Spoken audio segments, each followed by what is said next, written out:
Siyabingelela abathandekayo egameni lika Jesu inkosi eyanqoba ukufa yathela usathane ngehlazo obala.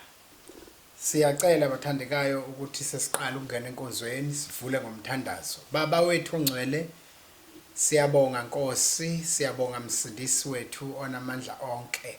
Nakulesi sikhathi inkosi nakulolu suku osinika lona lokuba sihlangane, lokuba sikhonze, lokuba sibabaze ubukhulu nobukhosi bakho.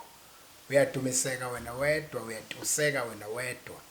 Somandla olungileyo, abangcwele bakho besahlangene kwindawo ngeendawo, behleze emizini ngokwahlukahlukana kwayo, ongavimbili ubabezwe iphimbo lakho. Ngoba elakho iphimbo akho lutho olungenzeki kuwe. Elakho iphimbo liswaba ubumnyama bubaleke. Siyakhulekela isibusiso, siyakhulekela ugcobo oluvela kuNkulunkulu somandla. Siyabonga kakhulu Nkosi egameni lika Jesu Msindisi wethu. Amen. Ngicela senzele umthandazo, senzele abantu bonke nabasemagunyeni njengoba bathandekayo naso uhlelo lwenkonzo yethu ukuba sesikhulekele amakhosi. Ngicela basifunde incwadi kaTimothy isahluko sesibili yona ngiyokuqala efundeka kanje. I urge you first of all to pray for all people. Ask God to help them, intercede on their behalf, and give thanks for them.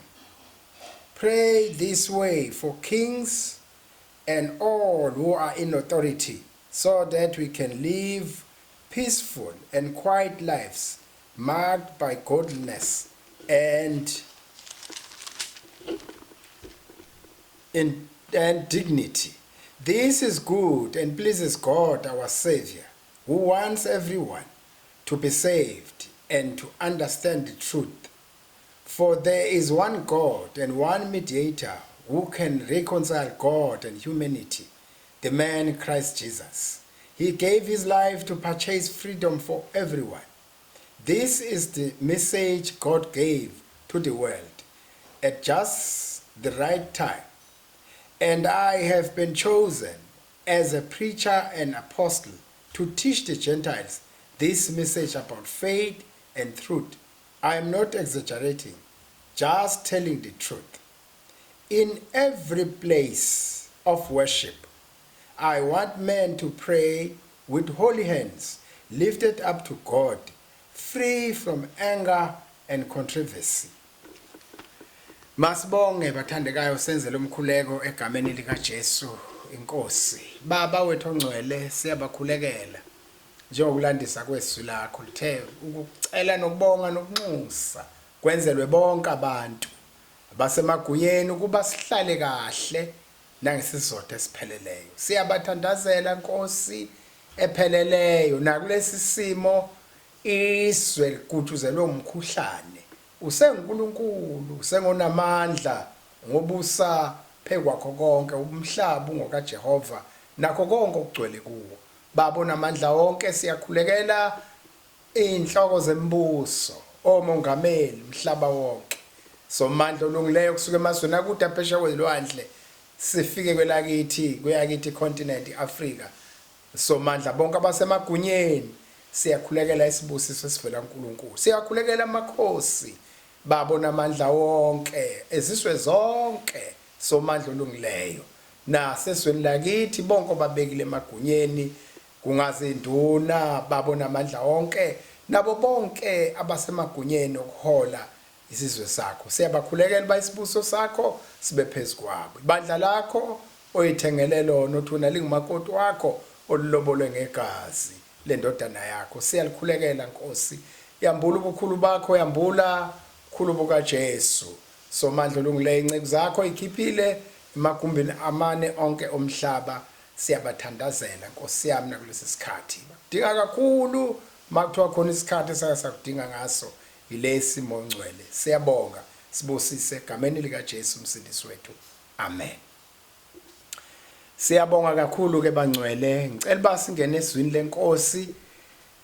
Singakangena ezwini lenkosi kanye ngisho lezi izimemezelo ezintathu. Esokuqala sithi Sizwile bathandekayo ukuthi i-lockdown iyaqhubeka. Kakhulu thina abasihlanganayo bamabandla impela ungathi soba lapha ko level ngoba singena ku level 4 kusuka mhla ka1 siya mhlawumbe silapha ko level 3 nakhona lapho kuthiwa kuba gradual. Kuyacaca ke bathandekayo ukuthi sisacela uxhaso lwenu kulezi inkonzo. Siyazi bangcwele inkinga yethu enkulu amadatha.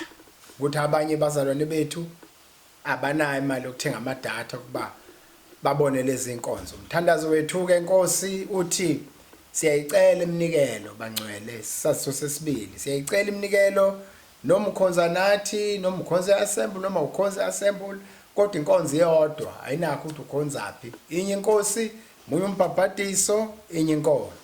Ngakho siyacela Nkosi bathandekayo kule account enizoyibona la ku screen nisinikelele nenze umnikelo kuba kube kuhle. Miningi imizamo esiyenzayo zama nokukhuluma nenkampani zama network kuba ikwazi ukusixegisela sikwazi ukuthola inkonzo sonke noma unemali noma awunayo imali kukwazi ukuthi kube lula. Kuningi sikuzamayo bathandekayo. Esokugcina sicela nihlangabezane nenkonzo esizoyiqhubeka ku1 KZN khona namhlanje ntambama ngo4 izawungena 4:04 channel 261 kwi TV le lapha eRichards Bay ikhona inkonzo ntambama nakhona nizoyithola bathandekayo. Sinicela nitshene nabanye ukuthi ikhona inkonzo ntambama but le kusengasemini le.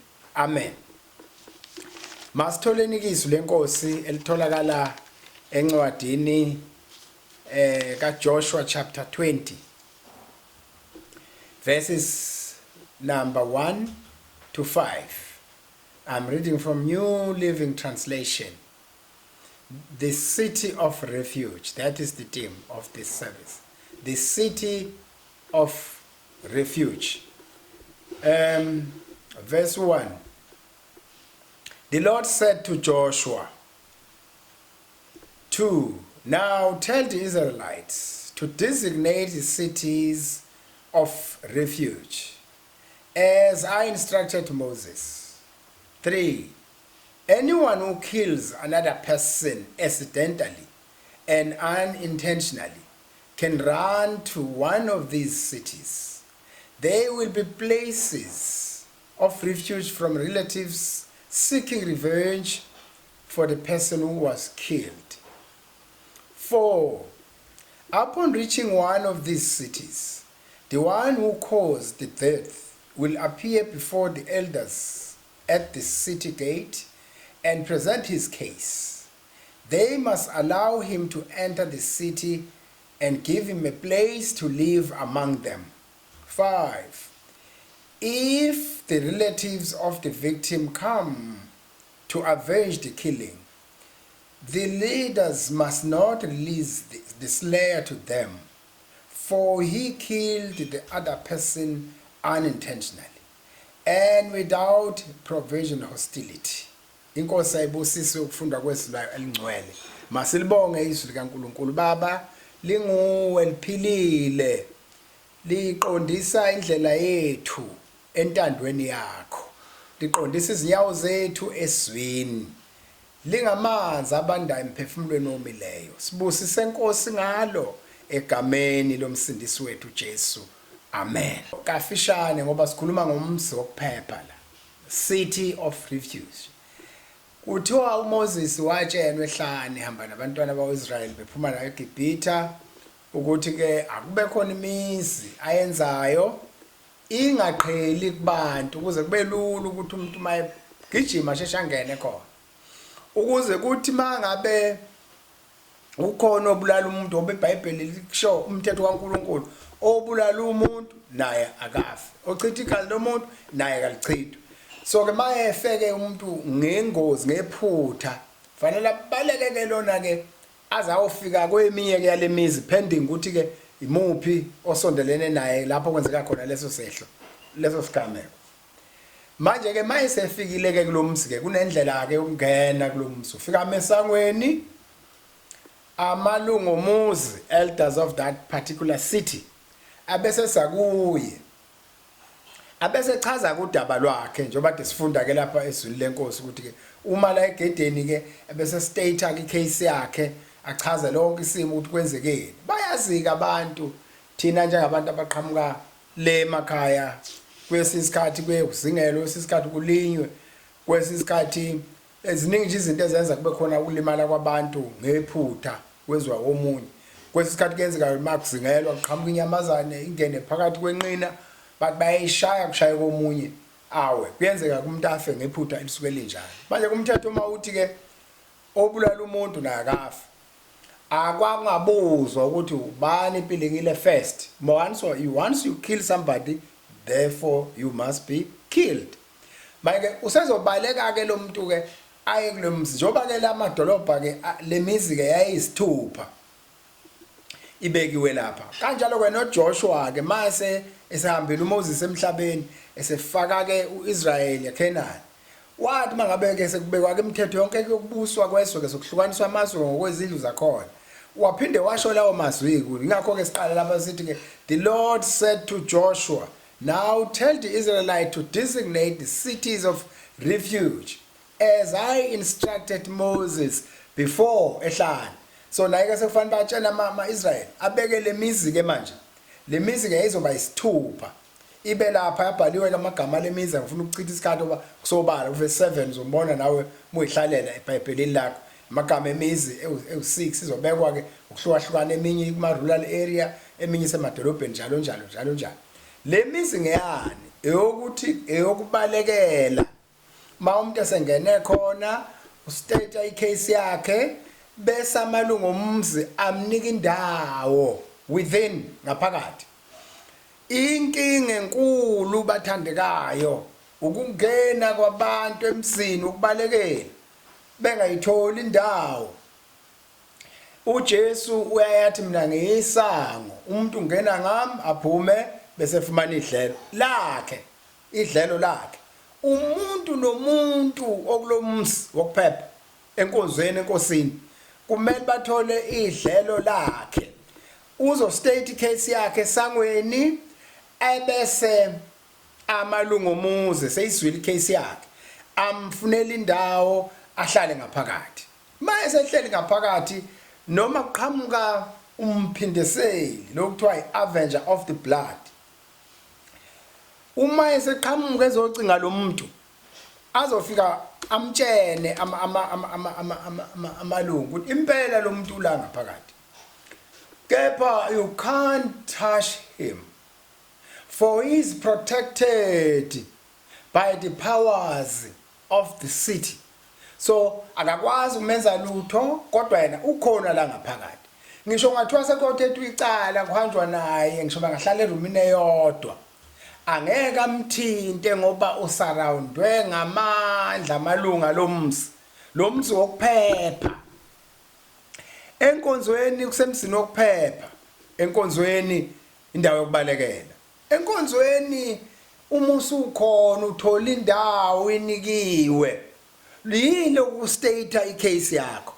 Uma umuntu efika enkosini ufika achaze yonke into ngihlangane noJesu ngithola insindiso bra kube nezinto ezinye afundiswe yonke into abese hlala ke umuntu. Indawo yokubalekela yilapho kukhona khona ukuphepha. Noma umphindiseli waleli gazi elichithiwe efuna ukuphindisela ulakwa lakhe angeke akuthinte uma usengaphakathi kulomzi. The surest and safest place is within the city of refuge. The gates of that city is never locked so that anyone could run into it any time 24/7. Ubalekela kulomzi. Lomzi uhlala kuvuliwe ngisho ebusuku liyangena izwi enhlizweni yomuntu. Ngisho nini kuhlala kuvuliwe amasango akona kawakhiwa ukuze kuthi yilowo nalowo balekayo nombaleke ngo2 AM nombaleke ngo12 nombaleke ngo11 nombaleke nini kodwa athole kuvuliwe umsa 24/7. Nangobani kuyathandazwa nango2 AM kuyathandazwa uNkulunkulu amandla akhe khulula abantu ekubhujisweni. Amandla akhe ayabakhanyisela abasemnyameni. Amandla akhe ayawanqamula amaketanga ababoshwe. Amandla akhe ayahlambulula ngaso sonke isikhathi. That is why ke kuthiwa ke kulomzi okuhlala khona amaLevi akuvalwa, kulindwe ababalekayo, kulindwe ozokhosela ngoba safika enkosini sizokhosela. Ungabona abantu behambela phezulu kuhle kwendoda yakwaZulu ihlabile. Kahle kahle sonke sazokhosela, kukhona esasikwenzile, saphunyuka, sahlala ngaphakathi. Indawo yokuphepha ingaphakathi. Umuka waphuma, umbhubhisi umphindiseli ula ngaphandle. Uma ngokutshela nje into elula, njoba sabaleka nje kunezinto esizikweletayo emva ezonweni esweni lasiphuma khona. Angeke amandla asesweni asenze lutho uma sihlezi ngaphakathi. Kodwa masike saphuma, we are still owing sikuma areas. Bakhona abanye ababaleka bafika la zayishila inyanga ukuthi ufanele kuhlatshwe imbuzi, kufanele kwenziwe lokhu, ugogo uyakodola, ubani wafa engagqokile, ubani akalathwanga ekhaya, ubani akangena ngekhaya. Uma waphuma nje leso sikweleti sikuhlalele. Bakhona abanye ke abeke baphuma sebekhona lapha emzini wokuphepha, a city of refuge. Baphuma bekhishwa umsinda, bawuswa ngaphandle, bawuswa ngamawindi, baphuma ngaphandle. Wabashaya umphindiseli ngoba umphindiseli lokho emile ngaphandle. Wabashaya abanye baba nenhlahla. Bakwazi ukubuya bengafile bagulukudela baze bangena ngaphakathi. Sikhoza nabo nje sebenama-skulls manje abawathole ngenxa nje ukuthi bake baphuma ngaphandle. Ukuhlala ngaphakathi, safest and surest place is within the city of refuge. So inkonzo yethu yanamhlanje ikhuluma ngomzi wokuphepha abazalwane. Enkonzweni kusemzini wokuphepha. Phepha kwethu sifikelwe ngamandla omzi. We are being protected by the powers of this city. Lo mzi unamandla. Ngisho ngangibuka uSathane angibuke ngihamba ngaphakathi ngihlabelela kunjani ekhaya, kukhona izinto eziprofetiwe, kukhona izinto engalungile, angeke angenze lutho ngoba amandla omuzi angivikele. Sifikelwa ngamandla omzi bazalwane. uNkulunkulu abe nani, uNkulunkulu anibusise. Sisahleze esikhathini esini kangaka la izwe lakithi ligujuzelwe umkhuhlane. La umkhuhlane uvala imlomo, wavala amasonto, wavala whatever. Kwaba sehlane emadolobheni, mawuhabuka amadolobha amakhulu, big cities like Durban, ubona umgwaqo ukushaya umoya, hawu yeni bantu, ungazi ukuthi akusiyo la madolobha esiwaziyo okuhlala kuphithiza khona. Kumile yonke into ijamile, isitha sisemnyango, isitha siphandle. Kodwa uNkulunkulu wethu uyizolo namuhla kuze kube phakade. uNkulunkulu wethu yena noma thina singabona umhlaba ungathi uyaphunyuka, noma songathi isitha senzani, kodwa yena he is still in control. uNkulunkulu wethu unamandla okwenza ko. Bazalwane, konke sikushoyo thina esimanga phambili kwenu nesimgqugquzelayo kule indlela ebheke emzini okuphepha, umzi wokuphepha waphakade, ngoba lona kusongesikhashana. Kodwa uma siphakathi kulomzi siphephile. Uma siphuma isitha siyakahla. Lo ubaleka akakuyekile ngoba ungonanga, ukuyeke ngoba amalungu omuzi wokuphepha akuthatha akunikeza indawo. Uhlezi ke kulomzi, umzi wokuphepha uhlezi kuwo, uhlaleswe ukuthi is a safest place, is a surest place where I can hide. Sicashile bathandekayo. Asihlezi ngoba kumnandi asitayeli, kodwa sihlezi ngenxa yokuphepha esikuthola egameni likaJesu. Ngakho ke bazalwane bami, enkosini qinani nime, ninganyakaziswa yilutho noma izwe linganyakaza, kodwa inkosi yethu uNkulunkulu umhlaba ngowakhe nakho konke okugcwele kuwo. uNkulunkulu wayekhona umhlaba ungekho, uyoba khona kuze kube phakade, namanje ukhona. Noma singakhala noma singenzani, mana edwaleni elingenakusanyasanyiswa, ngoba igama likaJesu linjengentaba yaseSiyoni. Igama likaJesu liphelele, igama likaJesu lingumbhoshongo la olungileyo ebalekela khona, cashe khona. City of Refuge.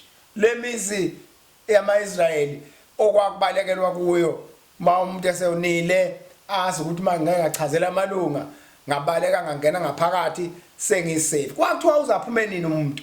Kwakuthiwa uyozaphume sekufe umpriest obekade in charge ogcotshiwe ngogcobo ongcwele akhanya phuma sekufe yena ke uyophuma khona.